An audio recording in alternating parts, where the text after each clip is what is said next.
টাকা শোধ করতে পারেনি। তিনি বলতেছে যে 10 লাখ টাকা দিব তুমি যদি কিডনি বিক্রি করো। আমার নিজের মেয়েদের বিয়ে দেওয়ার জন্য আমি এই কাজটা করছি।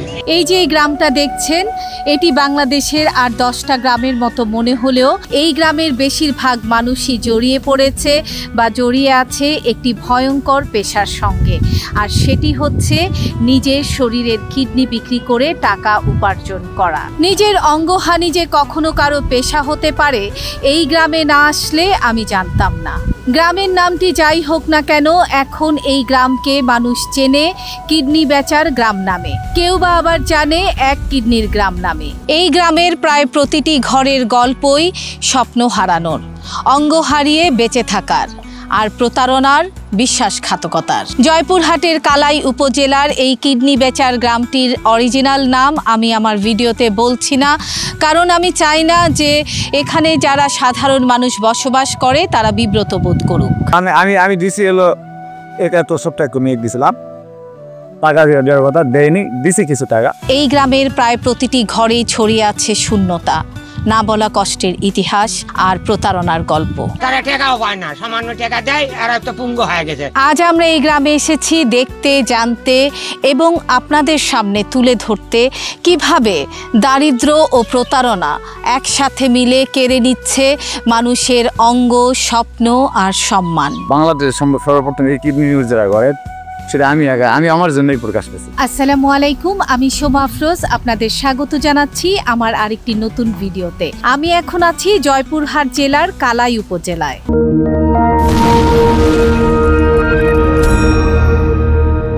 ঘড়ির কাঁটায় এখন সকাল 6:30।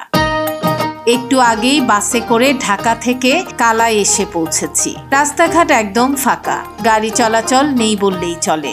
আমরা একটা অটো করে এখন যাচ্ছি গ্রামের দিকে। এই সড়কটিকে বলে বগুড়া দিনাজপুর মহাসড়ক। বগুড়ার শিবগঞ্জের পরেই জয়পুরহাটের কালাই উপজেলা।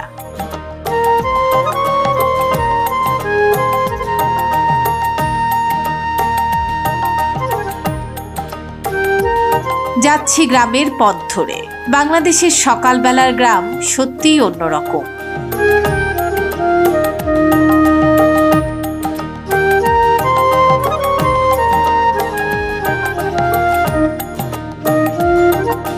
হালকা বাতাস, ফসলের মাঠ থেকে আসা মিষ্টি সুঘ্রাণ আর পাখির শব্দ, সবকিছু মিলে মন একেবারেই ভালো করে দেয়। আমাদের গ্রামের মানুষরা আদিকাল থেকেই সবসময় সহজ সরল। শহরের মানুষদের কুটিলতা, জটিলতা তাদের স্পর্শ করতে পারেনি। জমিতে কঠোর পরিশ্রম করে ফসল ফলানো, গরু ছাগল লালন পালন আর অবসর সময়ে চায়ের দোকানে আড্ডা। আপাত দৃষ্টিতে এই হলো গ্রামের মানুষের জীবনযাত্রার ছবি। কিন্তু কালাই উপজেলার কিছু গ্রামের মানুষ কি করে কিডনি বিক্রি করার মতো ভয়ঙ্কর কাজে জড়ালো, সেটা জানার কৌতূহল থেকেই গ্রামে প্রবেশ করার আগেই কথা বললাম দু একজনের সাথে। আমি যেটা মনে করি আর কি ফিল করি যে ম্যাক্সিমাম দারিদ্রতার কারণেই বিক্রি করছে বা উৎসাহিত হচ্ছে। অভাবের তাড়নায় এলাকার লোকজন কিডনি বিক্রি করছে এবং দালাল চক্রের মাধ্যমে পরে তারা ভালো মানের টাকা পয়সা পাইতো না। এই জিনিসগুলো আমরা দেখতে পাচ্ছি আমাদের কালাই উপজেলায়। বিশেষ করে আমি বলবো আমার এই গ্রামে কিছু কিছু লোক আছে যারা দরিদ্রতার মুখে বা দরিদ্রতার চাপে পড়ে তারা এই নিজের অঙ্গের গুরুত্বটা না বুঝে দালালদের খপ্পরে পড়ে তারা নিজের বিশেষ অঙ্গটাকে মানে গুরুত্বপূর্ণ অঙ্গটাকে তারা বিক্রি করে দিচ্ছে অর্থের বিনিময়ে। কিন্তু আদৌ কিন্তু তারা দরিদ্রতা কিন্তু মুক্তি পায়নি, দরিদ্রতা থেকেই গেছে। কিন্তু তাদের অঙ্গটা দিয়ে দিয়ে তারা এখন বিভিন্ন ধরনের সমস্যা, শারীরিক সমস্যা থেকে শুরু করে পারিবারিক যে একটা দ্বন্দ্ব, কলহ বা একটা অশান্তির একটা মানে পরিবেশের সম্মুখীন হয়ে গেছে।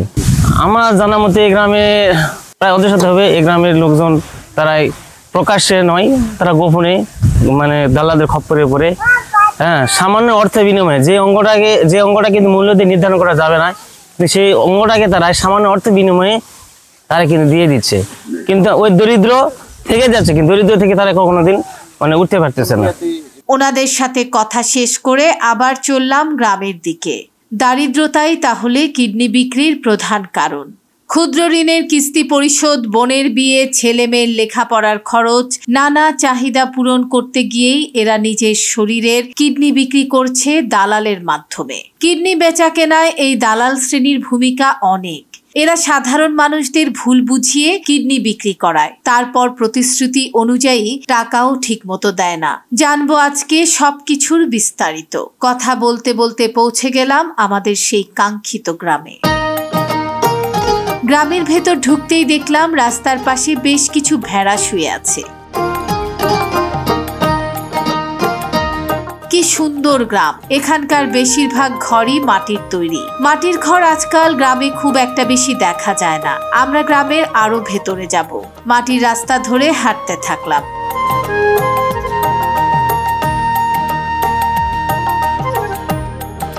গ্রামের ভেতরে ঘনবসতি, সরু রাস্তার দুপাশে ঘরবাড়ি।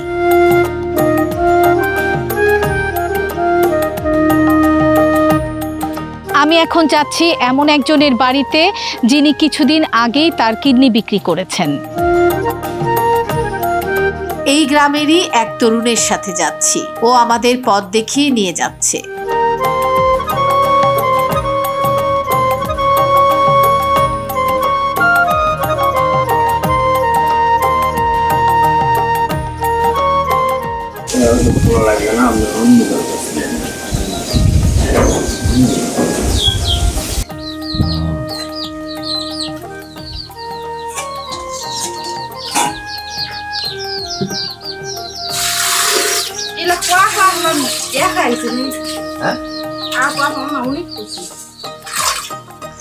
আমরা অনেক অনুরোধ করা সত্ত্বেও কিডনি বিক্রেতা কিংবা ওনার পরিবারের কেউ এই বিষয়ে কথা বলতে রাজি হলেন না ক্যামেরার সামনে।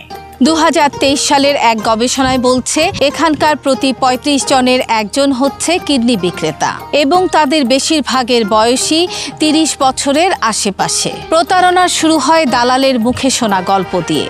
টাকা পাবে, জীবন বদলে যাবে, কিন্তু বাস্তবে কিছুই বদলায় না। বদলায় শরীরের ভেতরকার জটিল গড়ন আর মনের শান্তি। আমরা যাচ্ছি গ্রামের বিভিন্ন বাড়িতে যারা কিডনি বিক্রি করে আজ প্রতারিত, কিন্তু আমাদের সাথে কথা বলতে তাদের অনেক সংকোচ, অনেক দ্বিধা। ব্যক্তিগতভাবে আমি জানলাম অনেক কিছু, কিন্তু তারা ক্যামেরার সামনে কিছুই বললেন না। এবার আমি এই গ্রামের কিছু মানুষের জীবনের বাস্তব কাহিনী আপনাদের সামনে তুলে ধরব।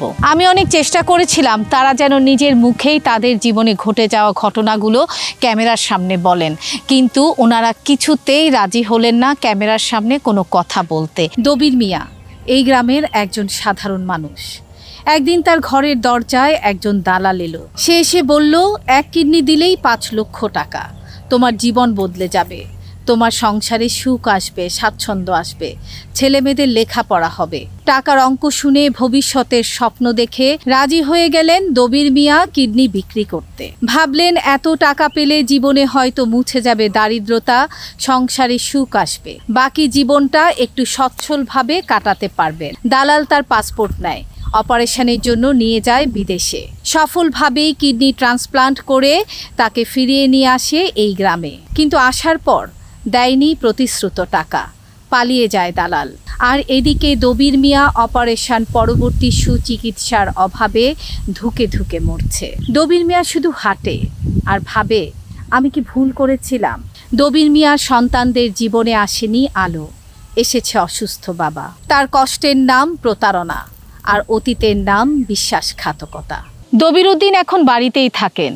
তিনি জানেন না তার ঘরের দেয়াল কবে উঠবে। কিডনি দিয়ে জীবন গড়ার স্বপ্নটা তার ভেঙে গেছে। তিনি বলেন, ওরা আমার কিডনি নিয়ে পালিয়ে গেছে। বিধবা জ্যোৎস্না দ্বিতীয়বার বিয়ে করে বেলালকে।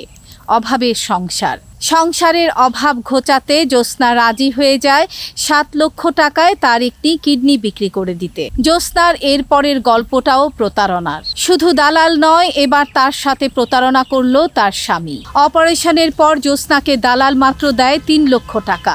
আর 3 লক্ষ টাকা পেয়ে জ্যোৎস্নার স্বামী বেলাল আরেকজনকে বিয়ে করে পালিয়ে যায়।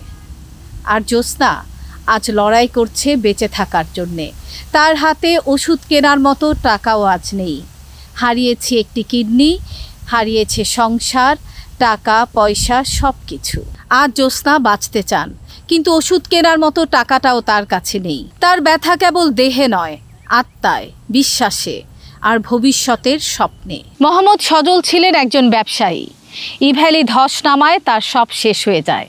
বাধ্য হয়ে তিনি নিজের কিডনি বিক্রি করেন। প্রতারণার শিকার হয়ে যখন বোঝেন যে কিছুই পাবেন না তিনি, তখন নিজেই হয়ে যান কিডনি বিক্রির দালাল। কয়েক মাসে তিনি বহু বাংলাদেশিকে কিডনি বিক্রি করতে নিয়ে যান বিদেশে। কিন্তু দালাল চক্র বিশ্বাসঘাতক। ঝামেলা হয় টাকার ভাগ নিয়ে। এখন সজল ঢাকায় রাইড শেয়ারের চালক।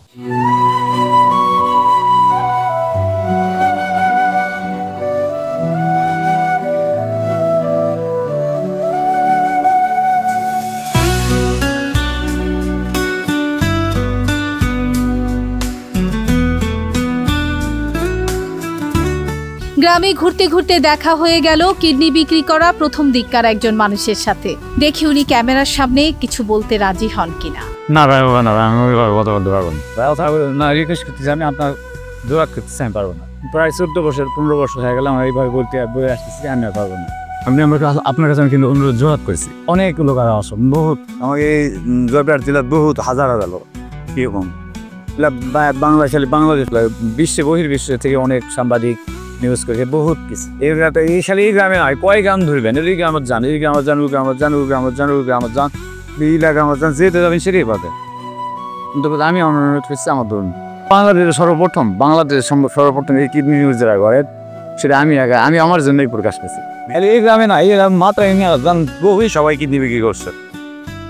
বহুত আমার আমি দিছি হলো এটা তো সব টাকা কমিয়ে দিয়েছিলাম। টাকা দেওয়ার কথা দেয়নি, দিছি কিছু টাকা। দেওয়ার কথা আমাকে আজীবন দেখবে, আজীবন দেখে এরকম বলছিল, আমার দায়িত্ব নিবি। এত কষ্টের কথা, এত দারিদ্র্যের কথা, পরাজিত জীবনের কথা শুনে মনটা সত্যি খুব ভারাক্রান্ত হয়ে গেল। এখানে এসে দেখলাম, জানলাম কিভাবে কিছু নিরুপায় দরিদ্র মানুষের অসহায়ত্বের সুযোগ নিয়ে একদল লোভী, নির্দয় আর অমানবিক মানুষ কিভাবে তাদেরকে ঠকিয়ে যাচ্ছে, তাদের কিডনি পাচার করে দিচ্ছে না কিডনি বিক্রি করা সেই অসহায় মানুষটির প্রতিশ্রুত টাকা। এখানে এসে দেখলাম যাদের কিডনি ট্রান্সপ্লান্টের অপারেশন করা হয়েছিল, অপারেশনের পরে যে ন্যূনতম চিকিৎসাটা দেওয়া উচিত সেটাও এখানে তাদেরকে দেয়া হয়নি। এই টাকাগুলো হাতিয়ে নিয়েছে কিছু লোভী, নির্দয়, অমানবিক মানুষ। ওই বাচ্চা এখন সুস্থ আছে, কিডনি এখন ভালো আছে, এখন জিজ্ঞাসা হয় না আমার সাথে। মানুষের সামনে দাঁড়ান যায় না ভাই, মানুষ সমাজে দাঁড়ান যায়, মানুষ ধিক্কার দিকে লাগান, মানুষ ধিক্কার দিবে কি, আমি নিজেকে ধিক্কার লাগে, নিজেকেই খারাপ লাগে। টাকার জন্য নিজের অঙ্গ বিক্রি করাটা খারাপ না, কিন্তু সেই সময় বুঝি না দেখে ওই অপরাধ করছি। এখন কি আপনি ঠিকঠাক চলতে ফেলতে পারেন কর্ম নেই, ভারী কোনো কর্ম করাইবে পারেন না। অসামাজিক কাজ করেছি এবং অপরাধযোগ্য কাজ করেছি, আমার সহযোগিতা করে দেখি। বাংলাদেশের আইন অনুযায়ী মানবদেহের অঙ্গ প্রত্যঙ্গ দান করার বিধান আছে নির্দিষ্ট শর্ত অনুযায়ী, কিন্তু মানবদেহের অঙ্গ প্রত্যঙ্গ কেনাবেচা করা আইনত দণ্ডনীয় অপরাধ। এ আইন অমান্য করলে সর্বোচ্চ 7 বছর এবং সর্বনিম্ন 3 বছর কারাদণ্ড হতে পারে। এছাড়া 3 লাখ টাকা জরিমানা বা উভয় দণ্ডেও দণ্ডিত হতে পারে। প্রশাসনের ভয়েই কিডনি বিক্রেতারা আমাদের ক্যামেরার সামনে কিছুই বলতে চাচ্ছেন না। কিডনি বিক্রি করে তাই তো এখনো ভুগতেছে, তাই এখন কোটি টাকা পাচ্ছে সেটা তো জানি না আমি। তাই মামলাও হলো, মামলাও খাটলো, পুলিশ ধরে নিয়ে এসে চালান দিছিল। না, দালালের মাধ্যমে ওনারা গেছে বিরুদ্ধে, মানে যে যাই কিডনি বিক্রি করে তার বিরুদ্ধেই মামলা হয়েছে, তাকে ধরে নিয়ে গেছে। না, দালাল তো ধরা পড়েনি, কোন জায়গায় যে নিয়ে গেছে তা বলতে পারবো না, কিন্তু কিডনি বিক্রি করেছে, ধরা পড়েছে, মানে এরকম মেলা কিছু আমাদের এদিকে হয়েছে, এই পর্যন্ত জানি। দালাল ধরা পড়েনি, দালাল যদি ধরা পড়তো তাহলে হতো। আমি যখন এই গল্পগুলো ক্যামেরার সামনে তুলে ধরছি তখন চাই শুধু একটাই জিনিস, আপনারা জানুন, সচেতন হন, প্রশ্ন করুন, আর এই প্রতারণার শিকার যেন কেউ না হয়। এই সমাজ, এই রাষ্ট্র, এই পৃথিবী যেন জেগে ওঠে। এই গ্রামের প্রতিটি কান্না যেন প্রশ্ন ছুড়ে দেয় এই সমাজের দিকে। আমরা কিভাবে এত অমানবিক হয়ে গেলাম?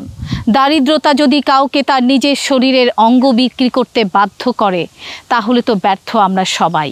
যদি আমরা চুপ থাকি তাহলে আরও দবির উদ্দিন, আরও জ্যোৎস্না বেগম হারিয়ে যাবেন নিঃশব্দে। আসুন সচেতন হই, প্রতিবাদ করি। একজন অসহায় দরিদ্র মানুষের শরীরকে যেন কেউ টাকা বানানোর যন্ত্র বানাতে না পারে। আমার আজকের এই ভিডিওটি আপনার হৃদয়কে স্পর্শ করলে, আপনার আত্মাকে ছুঁয়ে গেলে অন্যদেরকে শেয়ার করুন, অন্যদেরকে জানান, কারণ এখন সময় এসেছে পরিবর্তনের। আপনি জেনেছেন, অন্যকেও জানার সুযোগ করে দিন। একসাথে রুখে দাঁড়ান এই নির্দয়তার বিরুদ্ধে, এই অমানবিকতার বিরুদ্ধে। আমার আজকের এই ভিডিও এখানেই শেষ করছি। ভিডিওটি ভালো লাগলে লাইক, কমেন্ট, শেয়ার করতে ভুলবেন না।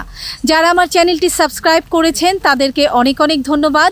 আর যারা এখনও আমার চ্যানেলটি সাবস্ক্রাইব করেননি তাদেরকে অনুরোধ জানাচ্ছি, প্লিজ আমার চ্যানেলটি সাবস্ক্রাইব করুন, বেল বাটন প্রেস করে রাখুন যেন নোটিফিকেশন পাওয়ার সাথে সাথে ভিডিও দেখতে পারেন। সবাই ভালো থাকবেন, সুস্থ থাকবেন। খোদা হাফেজ।